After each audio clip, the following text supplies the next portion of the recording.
With the disposition section complete, we turn to developments. We're going to forecast developments very similarly to how we forecast acquisitions.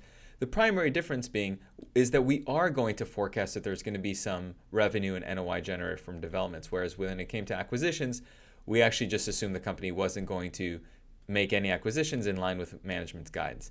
In this case, there is some guidance for developments. It's going to be a little bit tricky, and we're going to actually dedicate a full section to thinking about building a full development schedule. But for now, all I want to do is lay out the placeholders. So first, we're going to lay out historical NOI percent margin. Just like we've done in the past, we're going to go back to the income statement, and we're going to lay out what the historical NOI margin was for the entire business. We are going to average those last 3 years. We're going to anchor them. We're going to fill that through the right. And what we're waiting on here, I'm going to shade this momentarily. We're waiting on this, the NOI that's going to come in the forecast period from future developments, we're going to build a whole schedule for.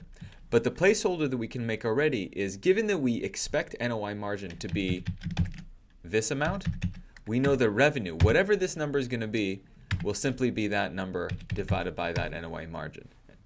And even though that's hard to visualize now because we haven't actually put in the development schedule, ultimately, once we put the numbers in here, and let's put a dummy number in here so you can see it. If we assume there's going to be $100 million generated from NOI at a 67.9% NOI margin, that just means that we're implying a forecast of $147 million in revenues.